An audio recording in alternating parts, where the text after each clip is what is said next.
There's never like a practice where I'm doing something and not going as far underwater as I can if I'm going fast. I need to practice doing that when it's really, really hard. And so it's a habit for me at this point. All right, welcome to the Social Kick Podcast. I'm Brian Lundquist. We got a full crew: Dr. John Mullen, Luke Paddington, and World Cup champ without the crown, but Beata Nelson. What's going on, Beata? I'm nothing, just hanging out. Glad to be here. Thanks for having me. What's it like to travel with them giant checks? Oh gosh. Well, in Berlin and Toronto, I did not travel with them. In Berlin, there were a couple of us that were kind of communicating like behind the scenes about like what to do with them, because this is my first World Cup experience and other people have probably gotten these large prop checks before, but this is my first time. So I was texting with Nick Fink. I'm like, hey, are you going to take this with you? Like, what are you going to do with it? Because we brought him back to the hotel, which was quite the experience. I had like two of my friends walking in front and behind me, and I was like trying to keep it like as concealed as possible because we had to walk through the train station to get back to our hotel in Berlin. And I was like, I hope no one sees me with this like $10,000 USD prop check while I'm walking through the train station. So yeah, I think we folded them up and like ended up just because they can fold, they're just cardboard, and just like broke it down to its smallest parts and put it in the like in a corner in the hotel room, I think.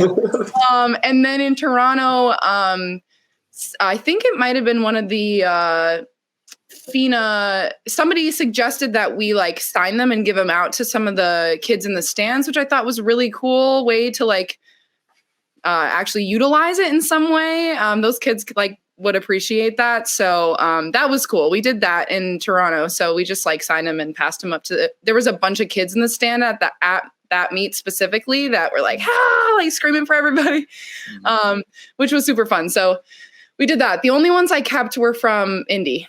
So my parents came and my now fiance came to the meet, and they were like, you can't give those away, you have to keep them. So especially the big overall check, they were like, you need to keep that. So we took those back because I had my car in Indy, so we drove them home. Yeah, I was hoping that TSA would have like, you can't check this, mom. What are you doing in TSA? Yeah. Excuse me. No, in Berlin, I didn't know what to do, so I was going to fold it up and put it in my checked suitcase, like at the bottom, because I thought, well, you know, like that's just going on the aircraft. I don't have to worry about TSA or anything like them questioning it for some reason, but like it's not an actual check of any sort. Like can't take it to a bank, but you know, you never know. So yeah, I think we ended up just like coordinating some of us to figure out like a plan on what to do. But I like the idea of giving it to the kids. That was cool. So. What about a trophy? Do you get to keep the trophy? And is it like the Stanley Cup trophy where it goes to the tour of the world? No, I think it's like individualized. Each World Cup circuit, they give an overall cup to both female and male winners, and you get to keep that permanently. So I did get to keep the trophy. I do have it. I haven't found a place to display it, what I'm going to do with it yet, but it's probably the coolest award I've gotten thus far in my career, I'd say. The hockey players are drinking beer out of their cup. What is your beverage of choice to drink out of the cup? Well, my parents were like, we have to drink out of it. Like, it's a World Cup trophy. And the way that the cup is like designed, it has like an etching at the very top of the cup itself that like allows you to not be able to even drink out of it if you'd wanted to, because it like leaks if you tip it. So we haven't tried yet because we're not really sure how, but my parents are like determined to make that happen. Gosh, I could put a bunch of things in there, but they really want to drink like a beer out of it or something. So they'll persist. I'm sure they'll get their way and they'll get to drink out of it, but we'll see. Should NCAA move from those wooden trophies to like a cup for the overall team champion? Oh yeah, that would be really cool. I think like the symbolism of a cup is so special, and like you can like hoist it up a little better than like the trophies. Those wooden trophies are pretty cool, but like I think the cup is like, yeah, you walk in the house like, what's that? Oh, I'm just the best overall swimmer at the World Cup in the world. Oh, yeah. I think it's definitely a really cool award to give out. And they don't have that type. Usually it's just medals in swimming and not even typically trophies. But the cup is really cool. It's definitely my favorite, I'd say. Luke's not from the States. That's why he wants these 18-year-old college freshmen drinking out of cups. He's not familiar with the rules in the States yet. Yeah. I swam in Canada. Drinking age was 18. It was fine. Oh, yeah, 21 in the States. So got to rein it in a little bit. At least we've made some progress from the days of you remember the trophy starts? The little figurine they put on top of the trophy. They're doing Funny enough, I am at my parents' house right now in my childhood bedroom, and there are many of them staring across the room right now. So, yes, I am familiar with the block start trophy. That is a classic for sure. Like a sailor dive setup. Yeah. My sisters like to refer to the section of my parents' house as the shrine to Brian. Picture that was on the wall in my college room, and then they've got all the trophies and everything. Do your parents have a shrine to Beata?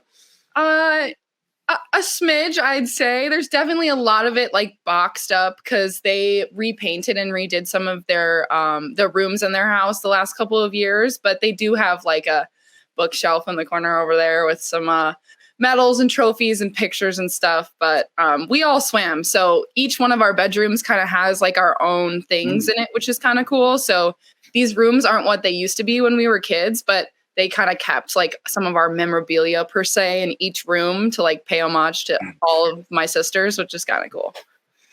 So you said fiance earlier. Yes. Has that title sunk in yet?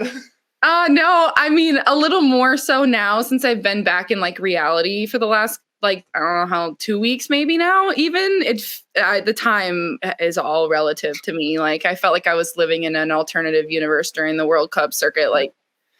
But it was a lot to take in. I was obviously still processing a lot of what had gone on at the Indie World Cup, which was very exciting and fun for me, and great for my confidence, my career, but then got to share a really special moment with my parents and now the person I'm going to spend the rest of my life with. So it was a surprise to me. I was convinced we're taking a family trip to Hawaii in December, for a week over Christmas time-ish. And I thought for sure that's when it was going to happen. I knew it was coming. We'd gone shopping together. And so I had a feeling that it happened this year, but he got wind that I was speculating it would happen in Hawaii. So he switched up his plan and surprised me, which I think it's good that it was a surprise because that's how it should be. You don't want to be expecting it. I think it makes it even more special when you don't see it coming. So he executed it very well. You got asked to see the trophy more or the ring more? Oh my gosh. I mean, the cup is great, but this is so much more important to me than any trophy could be for sure. Yes, he did a great job. And I'm still getting used to wearing it. I'm a jewelry gal. I wear some rings on my fingers when I swim, but I also it kind of gets in the way. Sometimes I'm not as comfortable with wearing it because you just take it on and off as a swimmer specifically. Yeah. So I'm still getting used to it, but sometimes I just catch myself staring at my hand. You have to get in a routine. I also know, take it off before I get in the water where it goes. Because my fear is take it off the wrong time. You lose it, right? You forget where you put it or you set it down and it doesn't have a place. So not bad goggles. Yeah, it came in a box, and I've kept that box, and I think I'm going to get a silicone ring to wear when I can't have it on, which will be nice to keep the habit of having the ring on itself for the time that I'm swimming, and then I just always make sure I put it in that box because as soon as I start putting it in random places on the table or on the chair or somewhere in the bathroom, I lose it. So, it is a little bit I wish I could have it on all the time, but just with my circumstances now, it's just, I have to take it on and off all the time, every day. I can't lift with it. I can't swim with it. And that's basically my whole day's, plan. So, it's been really, really cool. We probably won't get married until, we'll have a pretty long engagement, just waiting till, the Olympic summer is done. And then after that will probably be when we decide to get married, but Sweet. very cool. Speaking of what your new routines become and putting rings on and off, you talked about the routine that you really dialed in around recovery and just owning sort of the things that you need to take care of to be successful, and that being indicative of or leading to your success recently. So I'm curious, like, what some of that was. What have you learned about yourself as a professional and in doing meets in rapid succession to set yourself up to swim, fast over and over again? Yeah. You. It's definitely evolved over the years. I think my experience in the ISL previous 2 seasons really taught me how to like figure it out because I had to. Those meets were like 3 or 4 days apart from one another and like over and over and over, and you're racing at a very high level. And so the World Cup was almost like a condensed version of a similar format to what ISL was, but like obviously we were changing locations, which was new to me. But I think I've just figured out what recovery modalities really work for my body when trying to compete at a high level. I bring my Normatex everywhere I go. I swear by them. I like couldn't make it through a meet, probably like a couple meets without them. So, I'm sure I'd be fine. But I do rely on them heavily to help me get through like those long back-to-back meet type format racing. I just have a schedule that works for me. Like I have certain nutrition that I stick to that I know like works really well with my body, doesn't upset my stomach, doesn't curb things. I know what type of like caffeine works for me and like what time approximately before I race. I usually would get nutrition in or get that type of stuff in my body to be prepared. I have like a foam rolling and a dynamic warm up that I always stick to that really helps me as my body gets sore throughout a competition. Wait, what do you eat? What is some of the nutrition that works? What type of caffeine do you use? So I used to be like a multiple cups of coffee drinker a day, like in college when I first started out, just to like stay alive, if I'm being honest. My first couple years of college were really tough. And so that was like my lifeline a little bit. And I have had some like digestive issues in the past. I have really intense, severe acid reflux that I've dealt with for like a number of years. And so I got to a point where I was having some really chronic, intense stomach pain, went to a doctor, had like an upper GI done, and they kind of said like your stomach lining is very minimal. You need to cut back on really acidic things like caffeine and stop heavily using ibuprofen as a pain management tactic, which I had done for, a number of years with a lot of like aches and pains as a athlete growing up. And so they told me to avoid those and alcohol because it's another thing that's really harsh on your stomach. And so the alcohol thing wasn't really a big deal for me because like I'm not a huge drinker as it is. It's just like not a part of the way that my lifestyle is or the things that like I necessarily need. But caffeine and ibuprofen were tough. I'm not gonna lie. So I just like stopped taking ibuprofen and tried to steer away from like using medicine as a way to like cope with the pains that my body was going through at the time. I think it made me more in tune and like have better body awareness anyway. So it's probably better for me in the long run as it is to just stay away from that unless like completely necessary. But caffeine, I just had to cut that cold turkey. And so I found like black tea as an alternative for me that's not as acidic, but has about the same amount of caffeine as a cup of coffee has. So I'm a big chai tea advocate. I like buy a concentrate usually. And if I know I can't get it overseas, I'll probably travel with it myself. You can usually find it everywhere, but just to be safe. And then I try and stay away from dairy as well. I think I may be a little lactose intolerant, even though I'm from Wisconsin. I still have to be, aware enough, But yeah. What do you use caffeine to race or just in the mornings to wake up? It used to be more of a regular thing for me. I'd use it just to like drink it in the morning, on days that we were like gonna go fast, to kind of replicate something. I kind of use it more as like,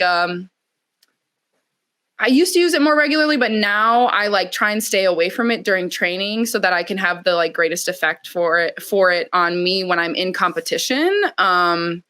Just to like give myself a little extra pep before I have to race. But I don't know. That's definitely evolved. It used to be like, I'd say 4 or 5 times a week I was drinking caffeine, like not for the purpose of training necessarily, but just to like have it, I guess.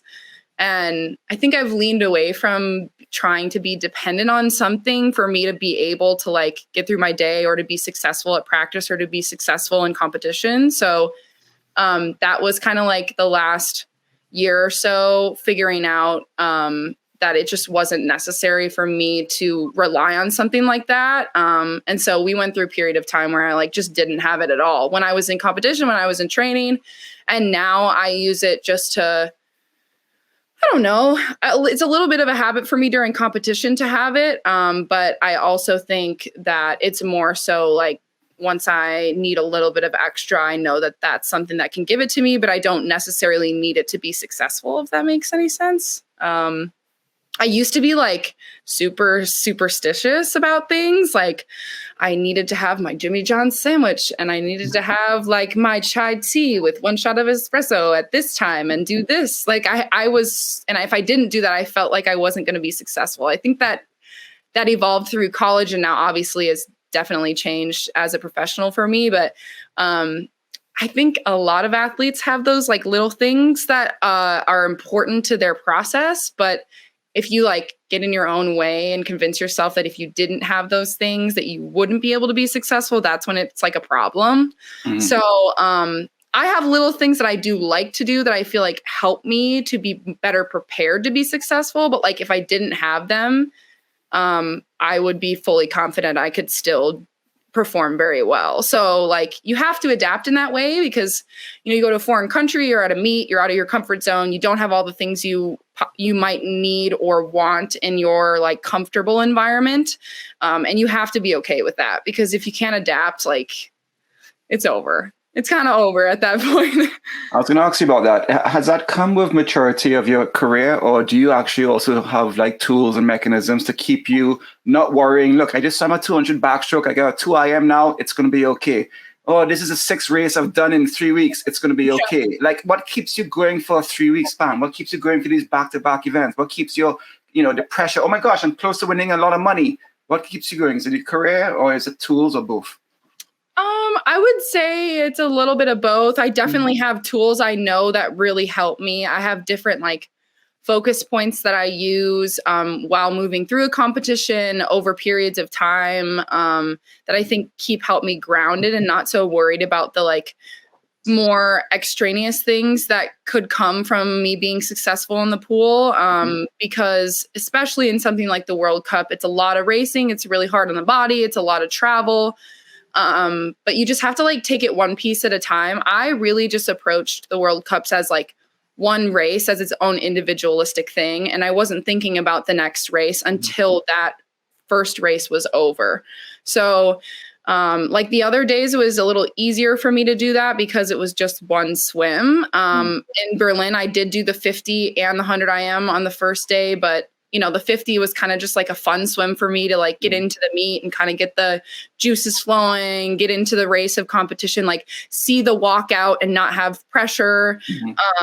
And so that was a little easier for me. The 200s on the last day, I think were a lot more of like a mental hurdle for me at first, just because you're kind of playing out all these potential like outcomes in your head. Like, is it worth it for me to do both? If there's potential for me to win, is it worth trying to get the points?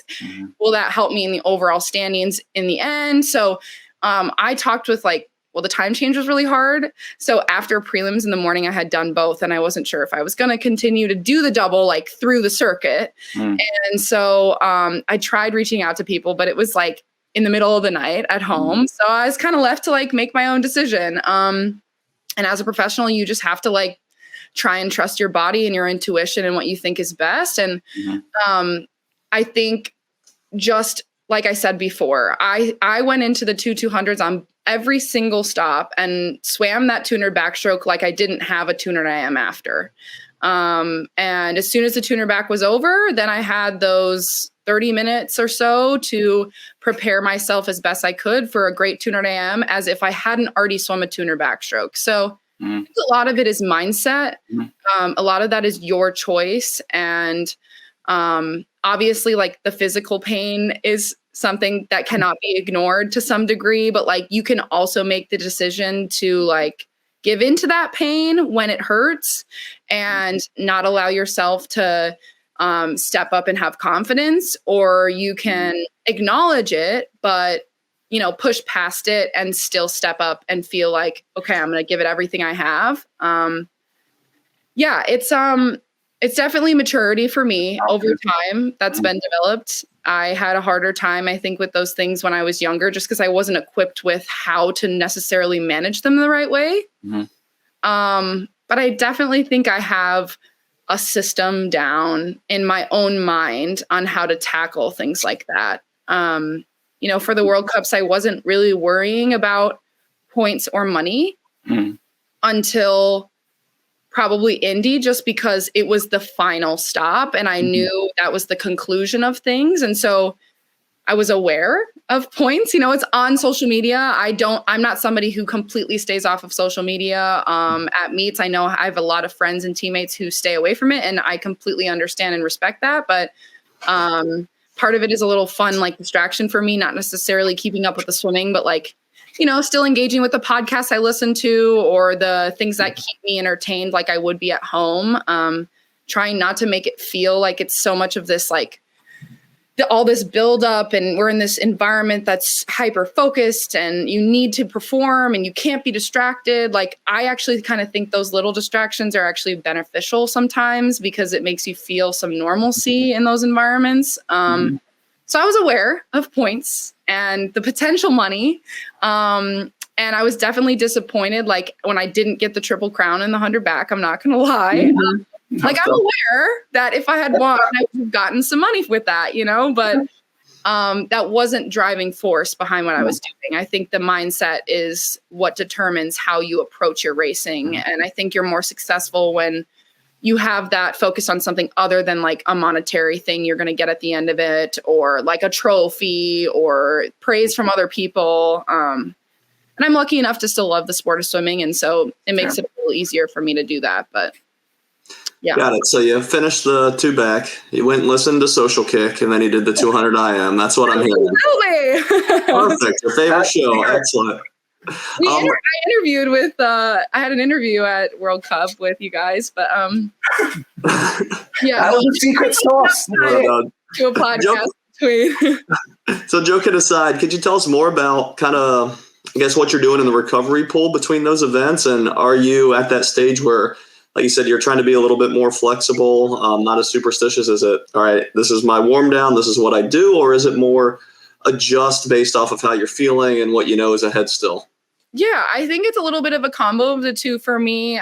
For warm up and warm down purposes, I definitely have like a plan. I have a set out structure of what, like, the amount of yardage I typically do for both my warm up and my cool down between races. And that, like, is kind of a non-negotiable for me. Like, regardless of if I feel great or really bad, I stick to what I think my body responds to best. And so in between 200s, like the 2 back, when you really send a 200 backstroke, it's really tough. You know, the legs are shot for me, especially. I spend so much time, in that event, just like digging in my legs. So, I definitely incorporate a lot of like kicking and hypoxic work into my like in between that I have. About 30 minutes ish was what it ended up being at the World Cups for the between the 200s. But I have like a I do freestyle and backstroke, then I do some kick, then I do some 50s pink on like a tight send off. Then I do some kick and some hypoxic work. And then I usually, if I have a little bit of time, like do some 25s of the event I'm about to do. So like actually start to get into like a race kick count, race breakout, a fly, a race kick count, race breakout of backstroke, breaststroke, and freestyle, just to like warm up all the strokes. But yeah, I definitely have like a little bit of a system I follow. The coaches I've worked with over the years have definitely helped me figure out like what flushes the system best. And at every World Cup stop, I was the last person in the pool because I would finish the 200 IM and they would pull us to do like the little presentation of awards. And some athletes just warmed down a couple hundred and called it a day. But I was in the pool, like swimming my complete warm down because I knew it would help me to maintain my physical preparation for the next couple of weeks. So I'm very glad I did that. I even warmed down after Indy, which most people were like, that's the end of the circuit and I am going to take a little bit of time off, or, I'll let the next couple of days be a little painful without some warm down and deal with it later. But with some encouragement from my family, they're like, you should cool down. Like, this is a good idea. Just because you're alone in the pool, it doesn't matter. We have a bunch of time to celebrate all of this. So it definitely was like a little bit of a whirlwind for me, but sticking to my structure really helps as I move through a meet like that. And then obviously like as I move beyond that for me, because the things I'm looking to do haven't just been accomplished at the World Cup. Like that was incredible and awesome. And it's given me a lot of confidence, but I need to keep my body prepared and healthy to continue what I'm trying to do these next couple of years. So warming down after a long meet seems like such a small thing, but like it really can kind of help you out when you get back to training environment. You're already better prepared than maybe some of your like competitors because they might not have gone through their whole process because they were like, it's over. So, and I understand that, I've been caught up in that before. I'm like, it's over. We're done. No warm down. Woo, But it's definitely like, there is some flexibility in it. I definitely listen to my body. I think that's super important. Like I said, body awareness and like self-awareness is important in an environment like that because you might have a structure, but being able to like adjust that to how your body feels is also super important. But I do kind of stay, not rigidly, but pretty consistently stick to that same warm up, warm down structure for me. Beata, between the meets, you're one of a few athletes that went home and worked with your coaches and made adjustments. You talk about that.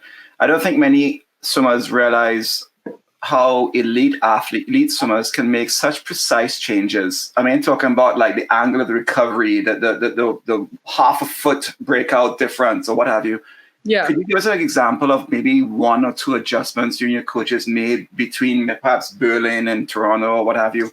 Was it a kick count? Was it a touch, a pacing or anything? Yeah. I went home between all the stops, which at first felt like I kind of made like a rookie mistake because everyone had traveled to like from stop to stop. And I was the only one like doing a little bit of extra travel to go home. But I actually think it was really necessary for me. And I think it was kind of worth the extra travel just to like reconnect in my like home environment and reset and then go to the next. So one of the things I worked on through all the World Cup stops, and each time I went home, we did a little bit of focus on this, was my start.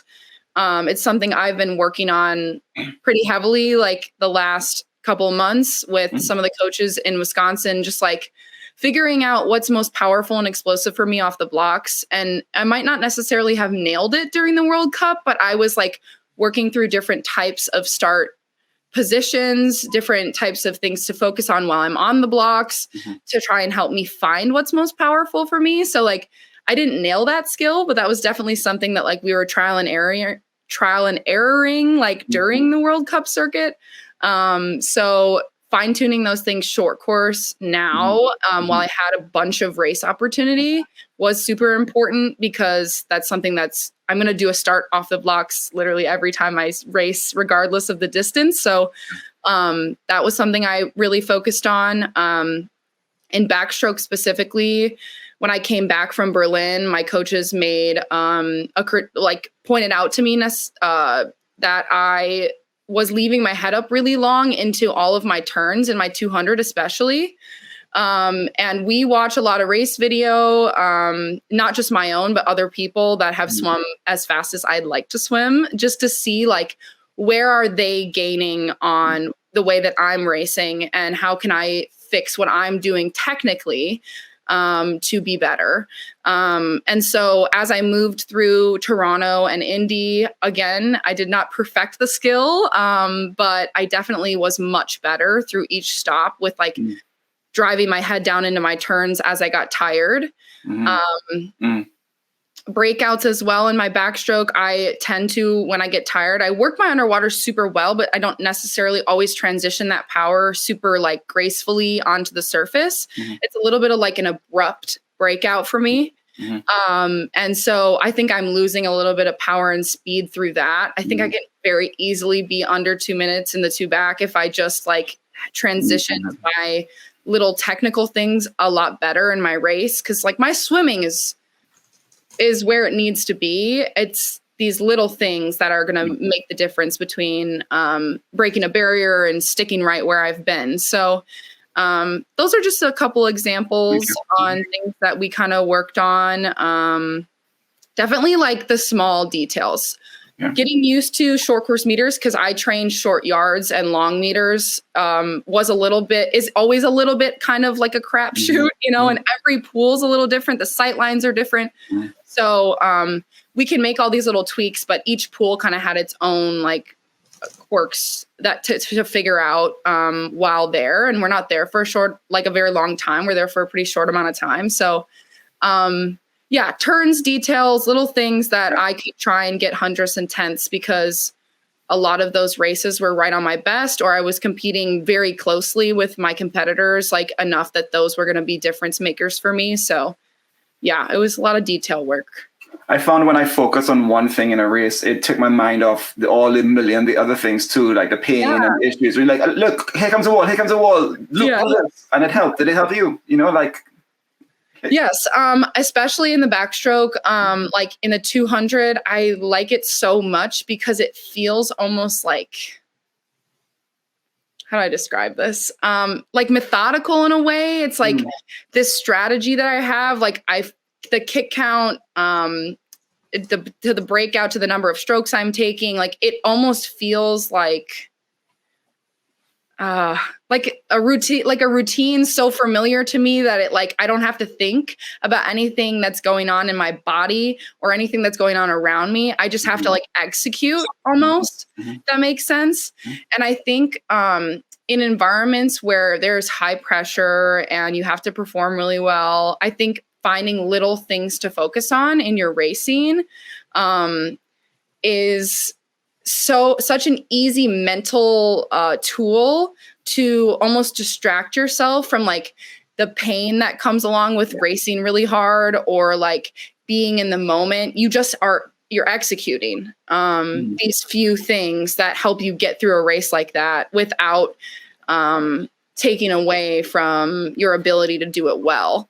And in the college format, I definitely like experienced that as well. When I would swim at NCAAs, like I didn't know where anyone else was in the race. I was like counting my kicks, counting my strokes, like nailing my turn. And I think the only times I ever saw someone was if I was like underwater on like the last turn. And so I think they're right behind. A couple times when I would come off the wall and I saw someone behind me, I'm like, all right, let's go. That's what you want to see. But like, honestly, I had no idea where anybody was. Like I could have told you I was last or first, and I could have been right either way in my mind, because all I was doing was focusing on my lane and my execution of my swim. There are some races where like you definitely are aware of where other people are, and like it's going to come down to those hundredths or tenths, like who wants to get their hand to the wall first. But I don't know. I think Luke, you're very right. Like finding something to focus on to distract yourself from the physical like fatigue or pain you're experiencing when you race hard is a really great mental tool to like continue to have success, I think. Now, we've talked, or you've been mentioning your underwater kick, and that's something after watching your videos is that obviously you have great underwater kick, but you also have great consistency with the underwater kick throughout a 200, right? You're coming up very far, especially compared to other competitors during some of those races. Can you tell us more about some practices or types of training that you do to work on maintaining that kick? Or is it as simple as, hey, we're doing a longer endurance backstroke set, and I'm going to make sure I nail 10, 12 kicks off each one of these turns? Yeah, I would say, I guess it is a combo of the two. We do some underwater specific work, but more generally, it is just me making a choice on the number of kicks I'm going to stick to in a practice and not like never faltering at that. Like as I definitely, when I was in club, my club coach, made a recognition that like I was very efficient underwater. And so he made it a point to be like, all right, this is the number of kicks we're going to do today in this set. And I want you to stick to it. And we're going to change, systems. We're going to go like an 80%, 90%, 100% type of effort. And you need to maintain that even when you get tired off of every single wall. And so like that started from the club level and then progressed to high school. And then obviously as I got stronger and more like efficient just in general as like a person, I got better and could get further underwater because I did kick to like 15 meters as a club swimmer and as a high school swimmer. But as I got through a race, I started to like not be efficient enough to maintain that. I definitely think in college is when I kind of broke through, made the decision like, okay, I am strong enough. I'm going to challenge myself. And in practice, every time we do something that's, a certain effort level, we use colors at Wisconsin. Everybody has a different way of like moving through their different energy systems. But if I'm doing white or pink or red or blue, there's a number of kicks I'm doing for each that's like assigned to each energy system. And I'm going to stick to that. And I think just the practice of doing that constantly every single day has made it like almost an automatic thing for me when I race. Like I'm so comfortable in oxygen debt that like when I get tired, it's almost like what I fall back to. Like if I'm tired in a race, I'm like trying to kick further underwater just because I know I can. And so, yeah, it's over time. Each year I progressed in swimming. I tried to like add a number of kicks I could do. And as I got stronger and as I got older and got better, that just got easier for me. And so I push it all the way in kick sets, in backstroke sets, and freestyle, butterfly. Backstroke and like freestyle and butterfly are a different number of kicks for me. Backstroke definitely comes a little bit more, I don't know if it's easier. It's just like I have that down so precisely to the 15 meter, and fly and free are something I'm still improving upon a little bit, just because I'm a little more comfortable on my back. But utilizing those kicks are super important for me. Always. You mentioned being comfortable with oxygen depth. Is that something you feel like has just been slowly building up with training, like you said, since being on a club level, or something that you feel like, all right, this is maybe a skill that I was born with, or something that, like I said, that you feel like you're better even compared to other elite, swimmers? Yeah, I'm going to be honest. I don't really know. I think that it's definitely something that like, reflecting back on like me as a child as well, I was always the kid at the summer pool, like just underwater hanging out. So I'm not sure if it's something that I'm just like naturally comfortable with or became much more comfortable with over time. I think it's probably a combination of the two. I just have like a ridiculous like lung capacity, I think in general. And that obviously just built up as I practice it over time. But since I know I have that, I might as well utilize it, So we definitely worked on it from club level to high school to college, and it's constant for me. There's never like a practice where I'm doing something and not going as far underwater as I can. If I'm going fast, I need to practice doing that when it's really, really hard. And so it's a habit for me at this point. I've decided the only reason I wasn't a good backstroker is because I couldn't clock my nose. That's the only reason. Can you block your nose? I can. Yes. John, Brian? No, I've never been able to. You see? That's what the nose clip is for. Proof. Yes. I could naturally do it. So like I grew up not wearing a nose clip in backstroke, didn't wear one all through high school. And then my first 2 years in college, our head coach required our team to wear them. So I had to get used to it and became very comfortable with it. And I still use it to this day, not just for backstroke, but for all strokes. I think it's really helped me. I think part of it is just the fact that you don't have to think about doing that when you're doing a flip turn and preparing for an underwater. It's just like automatically already been done for you by wearing a nose clip. Do you think that's cheating? Cheating? Yeah, are nose clips cheating? No.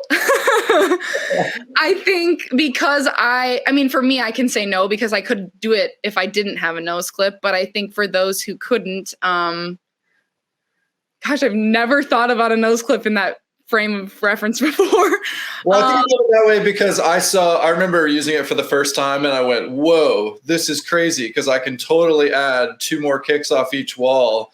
Backstroke set, for example, and there's a performance advantage. So, and anybody can use them. So, the people who are choosing not to wear them are just missing out on a couple good underwater kicks, I guess, But it's definitely helped me. Like I was good at underwater kicking before I ever used a nose clip, but I feel like having used it, it's only improved upon my ability to maintain it. So, I definitely love a good nose clip. Can't lie. Let's get some shark skin nose clips going on for some even more speed benefits. Yeah. So if there wasn't a 15-meter rule, would you go further off each wall? How much? Yeah. And where do you think the point of no return is? Is 15 the right amount so that you can get enough air to swim like a 200 backstroke, for example, or would you go 20 if you could? I don't know if I'd go 20, but I think I'd go past 15 probably. I mean, definitely off a start, I'd go past 15 because I feel like the number of kicks it takes me to get to 15 off of a start is like limiting my transition and power off that first 25. So for somebody like me, I for sure would. And weirdly enough, I feel like the 2 25s I would for sure go past are the first and the last. Do you think we should just get rid of the 15-meter rule entirely? No, I wouldn't say that. I think it definitely is there for a reason. I went back and watched some of the like Olympic racing where they didn't have a 15-meter rule, and people would kick to like 35 off the first wall. Like, I think there is an important balance between on top of the water and under the water. And I think by implementing the 15-meter rule, it allows there to be that balance. I selfishly would enjoy to not have to abide by that sometimes, but I don't know. It's hard for me to say that like by eliminating that, I'd be any faster though. I think I'm not sure if underwater kicking by eliminating 15 meters would still result in the same efficiency in my swimming, if that makes sense. But I wouldn't be able to know that because, it's not necessarily allowed. Well, we already call it the 5th stroke. Why don't we just have an extra event where it's unlimited distance off the wall? I'm down for that. Right? We know you're up for more events, that's for sure. Yeah, keep all the other ones, but like let's add one where you don't have to follow the rule. I'd be in for that. Yeah. Well, okay, so I want to know about actually, have you been paid by FINA? Currently? Yeah. Did they just give you the giant check and no follow-up? It's a prop check, and then they like go through all their process and then obviously distribute all the prize money. So no, the prop check was not a real check. So. yeah, I know. I was trying to get somebody to try to do a mobile deposit right there with the big check. yeah. I was talking with some of the people from FINA. I'm like, do you think this would actually work at a bank if somebody tried? I was like, I don't think so. Yeah. Well, part of the reason I bring it up is because, you've gone through this World Cup series, but you're also really good in the ISL and got to experience that too. And, the likelihood of ISL coming back is pretty slim at this point, especially because they can't pay their bills. So what I'm curious about is someone who's found success in this, like, what do you think are great takeaways from how the World Cup worked? What can FINA do to bring into the World Cup that brings in some of the elements of the ISL maybe to really make it what everybody likes? Because it seems like most of the pro athletes are saying, well, what's great about the ISL is the camaraderie. You've got a team and there's like a sense of identity to that. And I think, there's an opportunity to build fandom for those, like anybody watching, to really get buy-in, not just at the individual level, but to support a team. But it's also important for the athletes. Like, what other things, what are the great takeaways from the World Cup, and what else would you do to create this, like, the best possible experience for everyone involved? Yeah.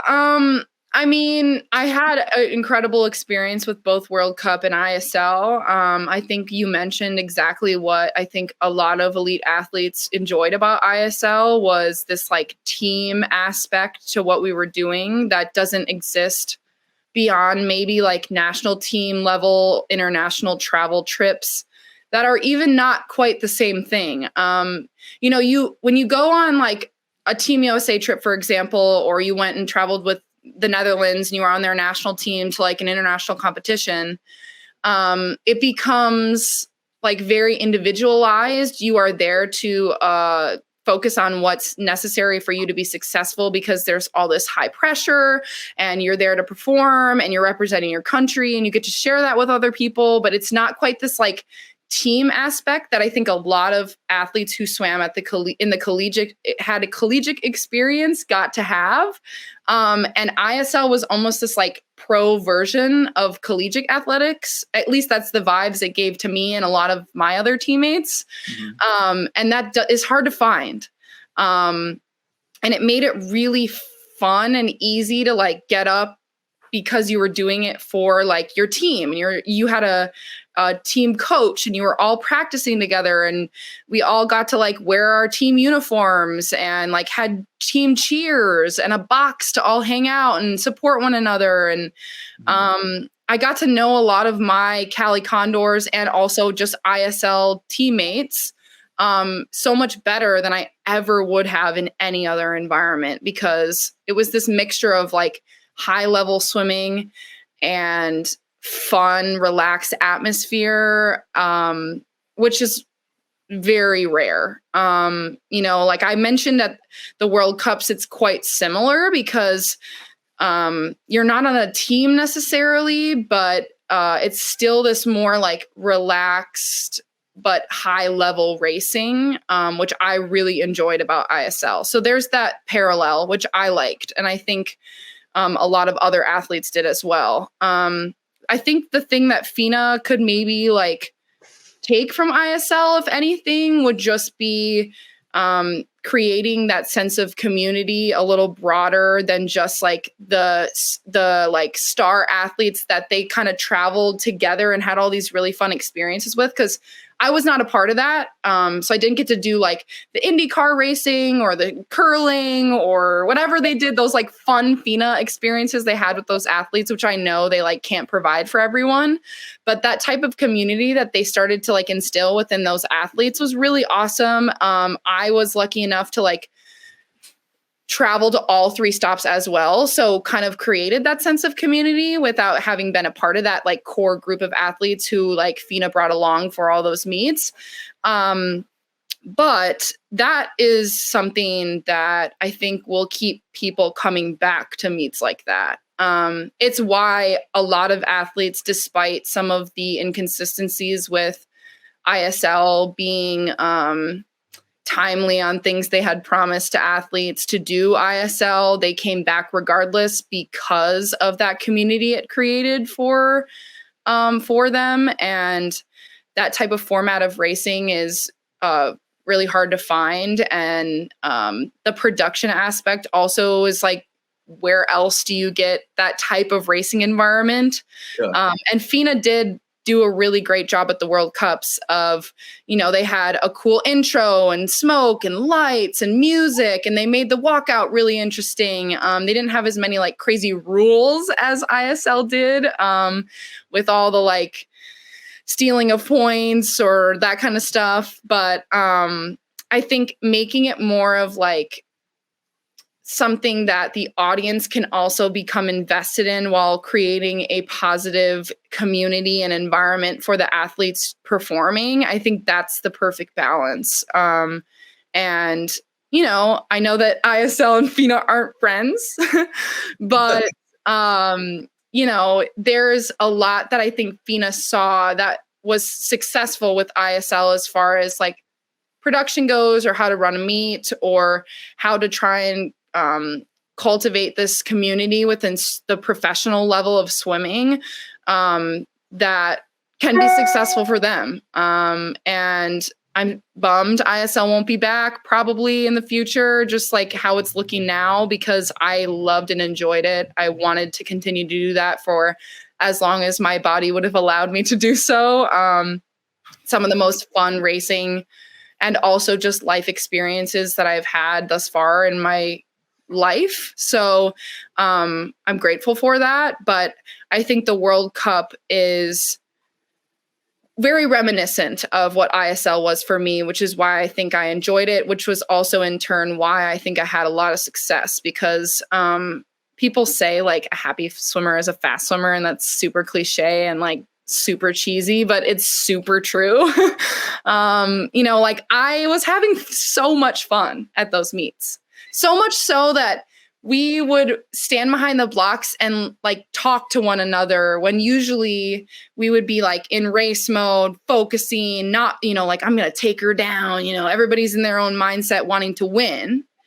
I was like joking with Sydney Pickram, like right before the last 200 IM of the whole circuit. Like, hey, here we go. It's the last one, like just give it all we got, like encouraging one another to have our own success and push each other to be our best. Like, where else do you find that type of energy and environment? So I feel lucky to have been a part of it. I don't have necessarily like specific things that I think ISL or FINA could take from ISL, but I just think, like I said, the production value of what they did to some extent makes swimming really exciting to watch.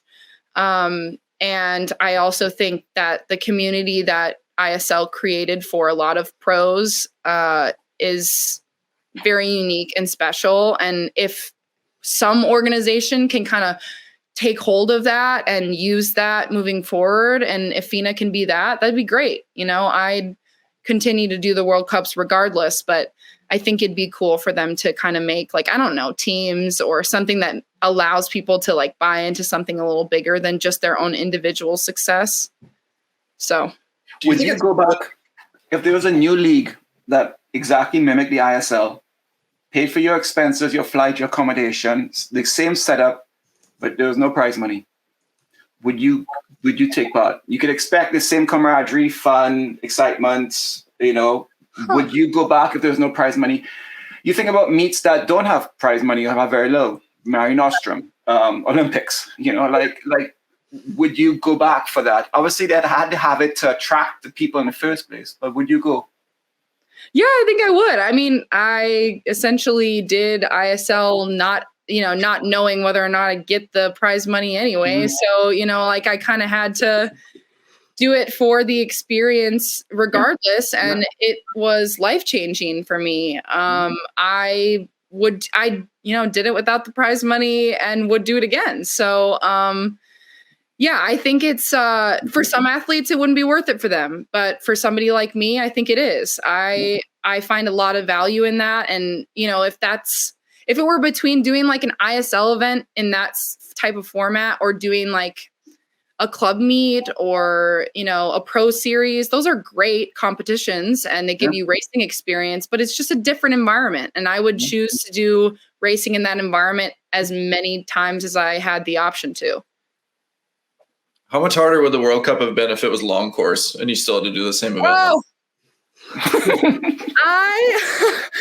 I was just talking about this. I was doing a clinic this weekend and saw Giles Smith, and he did a lot of World Cups for a number of years, and many of them were long course. And he was just talking about he just did the 50 and the 100 fly at every stop he did because it was long course, and he knew like I cannot do a full lineup because long course racing is much harder to recover from in a lot of cases than a short course meters racing environment. And I agree with that. I think if I had to do a tuner backstroke long course and then a tuner IM long course 30 minutes later, I'd probably have a little bit of a harder time doing that than short meters. But I'm glad it was short course. I hope it remains short course for my sake, but one of the things that was super evident is that unless you're Nick Fink and you dominate in one stroke across a wide range of distances for the entire World Cup, the people who are successful like yourself are doing doubles.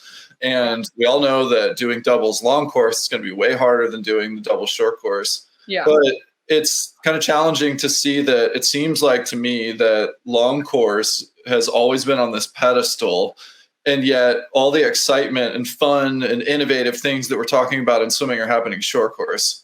Like, do you think that that's a bad thing for the sport to focus on and put long course on this pedestal? Do you think that's kind of backwards thinking? What's your opinion? Well, I think a lot of the future of what swimming can become as far as like from a spectator perspective or like an audience perspective, I think a lot of that comes from the short pool. I think most of those like fun formatted types of meets are done short course because of the amount of excitement that it can create. It makes meets a little bit faster pace. Races happen so quickly, people can't like look away, which I think was a lot of the success with ISL and the World Cups. But I mean, I understand that long course is on a pedestal, you know, like the Olympics is in long course meters. So the pinnacle of our sport is competed in a long pool. So having focus on that is important. And I think all athletes understand that, know why. But I do think that it's hard to ignore the fact that I think a lot of the future of what swimming could become, I think would come in short course meters specifically. Short course yards is obviously just for us Americans.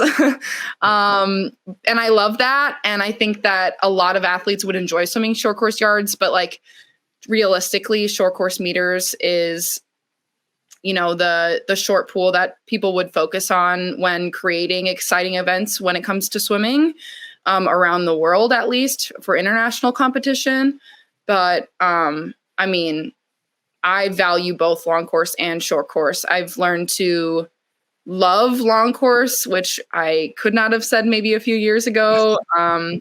And I understand the value of it because the things I want to achieve are also done in the long course meters pool as well. And I can have fun racing in a short course meters environment while also appreciating how important it is to be successful long course. So there's a balance that should exist between the two, I think. Do you know what this is? No. I could guess, but I think I'm going to be wrong. Yes. Come on. I don't know. Cricket ball. Okay. Okay. This is a cricket ball. And in cricket, traditionally, for 150 years, the game was 5 days long. Then about 30 years ago, they introduced the World Cup. And the World Cup became 1 day. Yeah. And the sport was dying and it blew up. And then that started to wane a bit. And about 10 years ago, they introduced the IPL, which is a professional league. The sport became 2 hours long.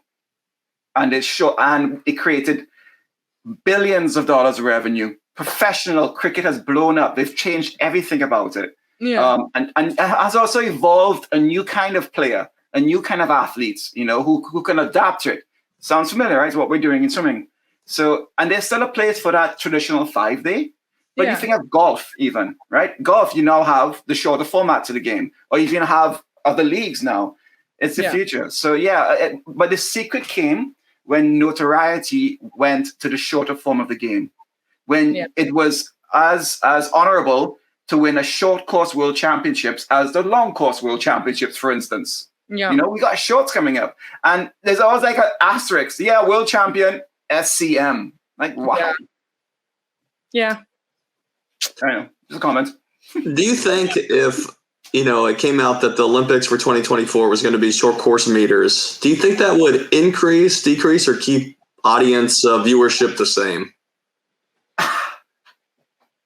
I think it might increase only because of curiosity. Like obviously all the swimming fans would remain engaged in what's going on at the Olympics, regardless of the length of the pool. But I think a lot of the time what happens at long course meters competitions, not just the Olympics, but in general, is you bring in a new audience member who sees it on TV or knows somebody who knows someone who's a swimmer or somehow just stumbles upon it. But then they're like watching, I don't know, they turn on when the mile swimming or something, and no hate to the mile, no hate to the 800, the 400 IM, all the longer events. They're just as awesome, special, and exciting to watch. But for someone who doesn't understand the sport of swimming, it's really hard to remain engaged when that's what they turn on to watch. So I think that because it would just make the racing format faster, it would create a little more of that like retainment with engagement. I think it could be beneficial. I mean, obviously I don't foresee that ever happening, but, I think it could be a way to not even just like bring in a new audience necessarily, but like keep those audience members engaged in what they're, consuming because of the faster pace of the format or the ability to keep them engaged within a race. Cause like, watching a 500 short course yards versus watching like a 400 long course meters, it's just like inherently a little more engaging, probably just because there's more happening, right? There's flip turns going on. It goes by a little bit faster. There's a little more to like pay attention to that you might lose someone who doesn't know swimming and doesn't understand why watching like someone crush a 1500 is like so exciting to them because it is. But that's hard for other people who aren't involved in the sport of swimming in some way to understand, if that makes sense. It may redefine who we consider were the greatest swimmers of all time. Chad Leclos was telling Brian that, he hopes by the time he retires, he's known as the best short course swimmer of all time, right? And probably right now we say it's maybe Lochte, at the time, from men's side. But yeah, we might discover new stars and perhaps maybe have missed out on some stars who could have done well in long course pool. Anyway. Oh, absolutely. I mean, so many people who, if had been given an opportunity like ISL or to do the World Cup circuits when they were in their prime, would have been superstars who ended up being done with the sport because if they didn't make an Olympic team or they didn't make their national team or didn't make worlds the summer they were finished with their college career, they could have had a professional career beyond just being a very great college athlete until they were done because those opportunities did not exist before. So like I was very fortunate to have finished my college career and been able to like thrust my career into ISL immediately following because without that opportunity, I, probably wouldn't have been able to support myself to continue swimming through trying to make the Olympics the summer of 2021, or I wouldn't have known what to do, what meets to go to, how to support myself, like where to fall, because without that, there is nothing except for like swimming for another couple years to make the Olympic team, because the only way there used to be to get notoriety or to make enough money to support yourself as a professional swimmer was to be an Olympian or to make a world championship team. And those are still just as valuable, but there were so few of them that continued to be able to have success because there weren't opportunities for them to continue their career in the in-between. 100%. I've been lucky to have some really like successful meets in these in-betweens to be able to help me try and be successful and have success for those big competitions like world selection meets or Olympic trials. And without those in-betweens, I I don't know if I'd still be swimming. Yeah. Really challenging. So most athletes retire at age 24. I did. I mean, because that's and between cycles, right in between the two cycles. Yes, because that's the hardest period of time. A lot of people don't get funding from their federation, and if they aren't having success at meets, or there isn't prize money available at meets for them to make a living, or they're having to work a job and they can't balance their swimming practice schedule and trying to be elite at that level to make an Olympic team while managing just like affording their life. It's really hard. I'm super fortunate to have been able to have success enough to feel comfortable to try and achieve what I'm still trying to do. And the sport is better for it. So we're happy to see you swim. Thank you. I appreciate it. Beata, it's time for some rapid fire. Okay. What's the hardest race in swimming? Oh my gosh. Rapid. Probably 4 a.m. or 2 back. Olympic gold or world record? Oh my gosh. What? Olympic gold. Who's got higher earning potential, the World Cup winner or an Olympian with no medals? Maybe an Olympian. I don't know. Movember mustaches, overrated or underrated? I'd say they're evenly rated. I wouldn't put them over or under. If you were to pick one Winter Olympic sport to do, what would it be? What would you be best at? Speed skating, maybe? Ooh, me too. Do you pee in the pool? Do I pee in the pool? I've peed in the pool, yeah. When you were a kid, what was the best swim meet snack? Goldfish paired with a cool blue Gatorade. Cool blue. If you could create your own swimming event that doesn't exist today, what would the event be? Anything involving underwater kicking. A 100 kick with no 15-meter rule. There it is. Beata, thanks so much for hanging out with us. It's super fun to watch you swim, and you're a joy to talk to. It's fun. Thank you, guys. This is awesome. That's it for this episode of Social Kick. See you next time. Bye. Bye. Hey, everybody. Thanks for hanging out with us. If you're enjoying Social Kick, tell your friends about it. And be sure to tell us what you liked by leaving a comment and subscribe wherever you get your podcasts. Follow us on Instagram. Please subscribe to our YouTube channel, The Social Kick. And you can find all of our content on our website,